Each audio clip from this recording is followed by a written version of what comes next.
Greetings and welcome to our daily Devo for Tuesday, August the 15th. We are on to our next Devo today in our series of a walking tour of the Gospels. The author is John Beck, the same gentleman who took us on a traveling tour in our last book. This is just a bit different spin to it, however. Today's devotion is entitled Jesus of Nazareth. Jesus of Nazareth. The scripture quoted or cited is Matthew chapter 2, verses 19 through 23. It's verse 23 that gets quoted here. So was fulfilled what was said through the prophets. There's that Matthew wanting to get his point across again. So was fulfilled that what was said through the prophets, that he should be called a Nazarene. Our author cites the whole lesson to be learned here in this text as the connection that this gives Jesus to the city of Nazareth, and that enshrined his life, he says, with the low expectations that fulfilled Old Testament prophecy about him. Now, I don't know what he means by low expectations, but if we jump ahead a bit, nothing good comes out of Nazareth, is the opinion of many religious snobs. Let's put it that way. After the Holy Family's stay in Egypt, the Lord directed them away from Bethlehem and toward Nazareth, where Jesus lived out most of his days on earth. Like any hometown, Nazareth left its mark on him. The geography of Nazareth shaped life in this village, as well as the expectations that lingered around those who lived there. It was an exceedingly small village, recessed into the bottom of a valley at the top of a ridge. The limited natural resources kept the village small, and its geographic isolation kept it out of the world's view. No one expected people of Nazareth to amount to much. This sleepy village goes unmentioned in the Old Testament and in the other first century writings because it hosted no major event and produced no one of renown prior to Jesus. Because he spent his first 30 years of life there, the label Jesus of Nazareth bathed him with low expectations. Nathanael gives us the local perspective in John 1:46. Nazareth, can anything good come from there? Ironically, those low expectations fulfilled Old Testament prophecy. But where do we find this language in the Old Testament? There are no passages that speak of Jesus the Nazarene or one from Nazareth as being the Messiah. This is where we must read Matthew's words very carefully.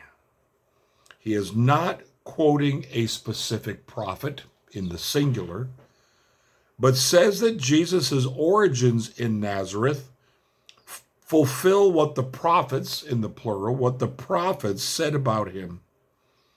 So it is best for us to look for a theme developed in more than one Bible passage rather than a singular reference. And that is critical to handling the scriptures properly. My own insight here.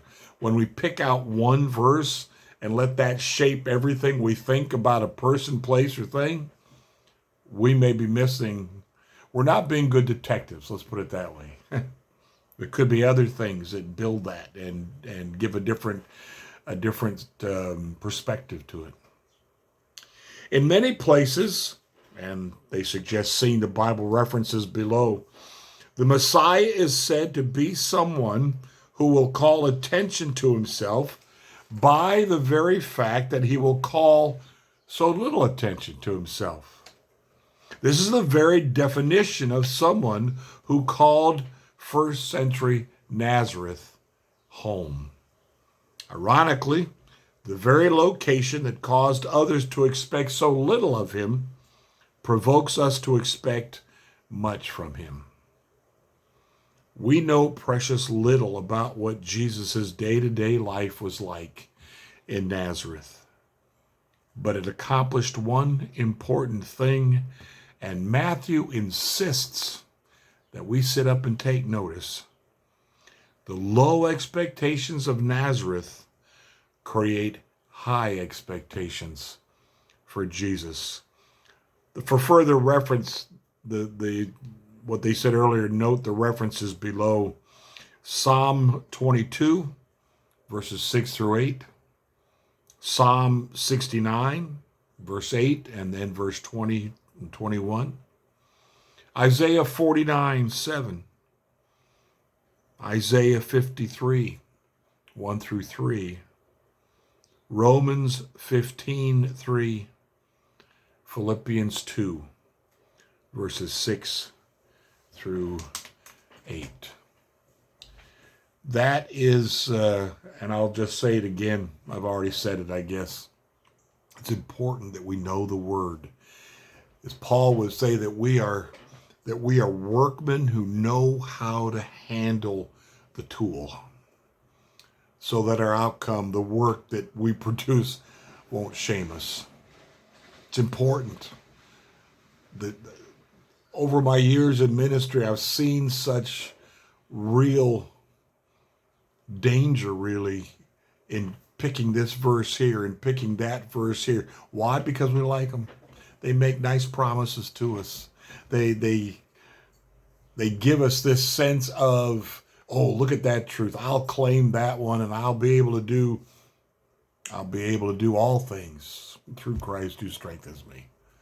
Well, read it in context and you find out it's not about your self-achievement. It's about how you handle plenty and how you handle little. Those kinds of things, it's important. Again, where's Nazareth mentioned in prophecy in the Old Testament? You got to pull back the curtain and see the hints here and the hints there. The people of Jesus' day expected a conquering hero Messiah. But what the prophet said was, no, Messiah is going to be an unknown person from an unknown place. He won't make a grand entry. He's not about grabbing the palace and being the king of Israel in the human sense, the conquering king. He's come to seek and to save. He's come to be that one who will take our punishment on himself. Just the opposite of what they were looking for is the way Jesus came. And what better place to be known for than Nazareth? Blessings to you today. And just make sure we're being good students of the word.